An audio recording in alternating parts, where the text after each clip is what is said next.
आइए महसूस करिए जिंदगी के ताप को, मैं चमारों की गली में ले चलूंगा आपको। जाति को लेकर कबीरदास ने बड़ी गहरी बात कही थी कि व्यक्ति की पहचान उसकी योग्यता से होनी चाहिए, मेहनत से होनी चाहिए। जाति में क्या रखा हुआ है? उन्होंने कहा, जाति ना पूछो साधु की, पूछ लीजिए ज्ञान। ज्ञान पूछो, मोल करो तलवार का, पड़ी रहन दो म्यान। म्यान में क्या रखा है? तलवार की कीमत है। और मेरा मन कहता है कि मैं अपने समाज के बच्चों से, केवल आपसे नहीं, मैं अपने घर के बच्चों से भी यही कहता हूँ कि जिंदगी जियो तो वैसी जियो कि आपके जाने के बाद लाखों करोड़ों व्यक्तियों का जीवन बेहतर बने। और ये मजाक नहीं है। और मैं एक अंतिम एग्जाम्पल के बाद समाप्त करता हूँ। 1954 का एग्जाम्पल है। अमेरिका में जो स्थिति हमारी यहाँ दलित समाज की है, वो स्थिति अमेरिका में अश्वेतों की रही लंबे समय तक। हुआ क्या कि जब अमेरिका आजाद हुआ तो अमेरिका के संविधान में समानता की बात लिखी गई। जब समानता की बात लिखी गई तो दास लोगों ने विरोध किया कि अगर समानता है तो हम दास कैसे हैं। 90 साल लगे दास प्रथा को समाप्त करवाने में। अब्राहम लिंकन ने खत्म किया, अपना जीवन दे दिया। तो 1866 में दास प्रथा खत्म हो गई, लेकिन अभी भी अश्वेतों को अधिकार नहीं मिले। महिलाओं को वोटिंग राइट्स नहीं मिले अभी तक। अब महिलाओं और अश्वेतों के आंदोलन शुरू हुए कि हमें बराबरी चाहिए। और उसमें एक घटना, बड़ी रोचक घटना है, सुनिए क्या हुआ। 1950 के आसपास अश्वेतों का आंदोलन बड़ा प्रखर हो गया। उस समय डॉक्टर अंबेडकर अपने जीवन के आखिरी दौर में थे, उन्होंने भी उस आंदोलन को देखा समझा। उसमें दो घटनाएं घटी। एक महिला थी रोजा पार्क्स। अमेरिका का नक्शा देखा हो तो उसमें एक राज्य है अलाबामा। अलाबामा में एक शहर है मोंटगोमरी, वहां का प्रसंग है। अस्पृश्यता कुछ मात्रा में अमेरिका में भी थी और देशों में भी थी। कैसे थी देखिए। वहां एक नियम था कि जो सरकारी बसें होती थी उन बसों में शुरू की 4 सीटें केवल श्वेत लोगों के लिए होती थी और चौथी सीट के पीछे अश्वेत लोग बैठ सकते थे। वो भी एक कंडीशन पे कि यदि श्वेतों की 4 सीटें भर गई और फिर कोई श्वेत आ गया तो अश्वेत को सीट छोड़नी पड़ेगी। ये कंडीशन थी। तो लोग करते थे, बैठते थे, 4 सीट छोड़ते थे। कोई श्वेत आ गया, उठते थे, छोड़नी पड़ती थी। उनको खराब लगता था। ये वही पानी है जो उनको नहीं मिलता था, है ना। इसके लड़ना नहीं है, प्यार से लेना है, झगड़ा नहीं करना है। एक दिन उनके जैसा जी के देखो कि पानी नहीं मिला। एक दिन जी के देखो ताकि समझ में आए कि उनका जीवन कैसा था। खैर, एक महिला थी जिसका नाम था रोजा पार्क्स। करीब 40 साल की, बहुत ही सभ्य महिला थी, अश्वेत महिला थी। कई बार उठ चुकी थी बस से, बस में बैठती थी, उठा दिया जाता था। एक दिन उसको बहुत गुस्सा आ गया। वो बस में बैठी थी 5वीं सीट पे। पहली 4 पे श्वेत लोग बैठे, कुछ लोग और आ गए। ड्राइवर जिसका नाम विलियम ब्लेक था वो उठा और उसने कहा कि आप उठिए। 3-4 लोग थे अश्वेत, सब उठ गए। उसका उठने का मन नहीं हुआ। ड्राइवर ने फिर कहा कि उठना होगा। उसने कहा ऐसा कि मैं तो नहीं उठूंगी, जो करना कर लो। बस आगे नहीं बढ़ी। पुलिस आई। उस महिला का नाम रोजा पार्क्स था, कभी सर्च कीजिएगा नेट पर पता लगेगा। उसे गिरफ्तार किया गया, जेल में डाला गया। पूरे अफ्रीका, पूरे अमेरिका के उस राज्य के अश्वेत, यहां तक कि मार्टिन लूथर किंग जूनियर जो उस समय काफी प्रसिद्ध नेता थे, वो भी इस आंदोलन में शामिल हो गए। सभी अश्वेत व्यक्तियों से निवेदन किया गया कि सरकारी बस में बैठना ही नहीं है। वो सरकारी बस का एक प्राइवेट बस कंपनी को ठेका मिला हुआ था, वो चला रही थी। अश्वेत समुदाय ने बड़ी गजब की एकता दिखाई। 20-20, 30-30 किलोमीटर दूर उनके घर थे, टैक्सी से आए।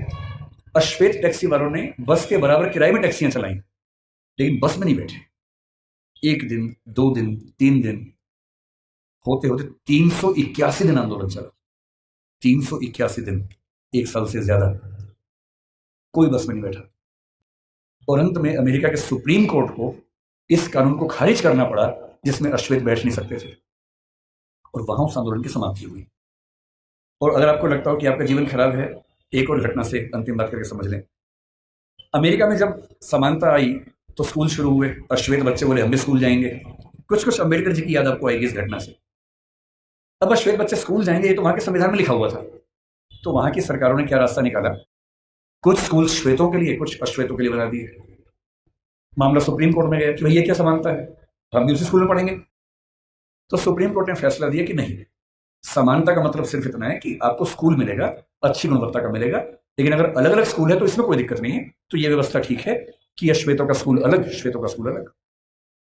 अब ये बड़ी दिक्कत थी अश्वेतों को। आंदोलन चलता रहा, चलता रहा, चलता रहा। 1954 में जब आंदोलन चल रहा था ये वाला, सुप्रीम कोर्ट अमेरिका का, उसको भी लगा कि अब समय बदल रहा है। और अमेरिकी सुप्रीम कोर्ट ने एक नया फैसला दिया, ब्राउन का मामला कहते हैं। और उसने घोषणा की कि समानता का जो 14th अमेंडमेंट की समानता उनके यहाँ है, उसके तहत समानता का सही मतलब ये है कि जिस स्कूल में श्वेत बच्चे पढ़ेंगे उसी स्कूल में उसी क्लास में अश्वेत बच्चे भी पढ़ेंगे। ये 1954 में हुआ। अम्बेडकर साहब 56 में गए, उनके सामने की बात है, 2 साल आखिरी थे उनके पास।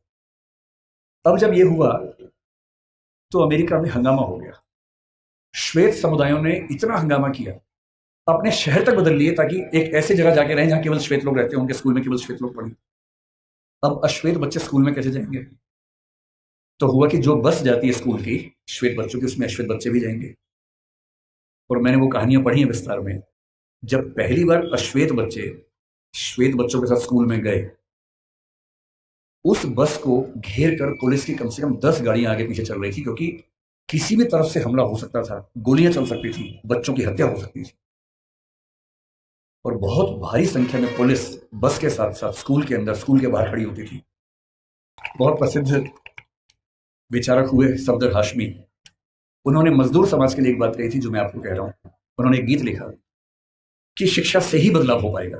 वो कहते हैं, पढ़ना लिखना सीखो ओ मेहनत करने वालों, पढ़ना लिखना सीखो ओ मेहनत करने वालों, पढ़ना लिखना सीखो ओ भूख से मरने वालों, क ख ग घ को पहचानो, अलिफ को पढ़ना सीखो, अ आ इ ई को हथियार बनाकर लड़ना सीखो। जो लड़ाई आप लड़ रहे हैं उस लड़ाई में ना बंदूक चाहिए, ना तोप चाहिए, ना लाठी चाहिए, ना भाला चाहिए, डंडा नहीं चाहिए, किताब चाहिए, अक्षर चाहिए।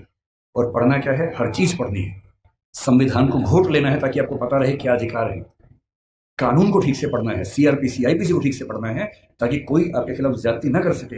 हर नागरिक को पता होना चाहिए कि मेरे क्या अधिकार हैं और मैं राज्य से क्या उम्मीद कर सकता हूं।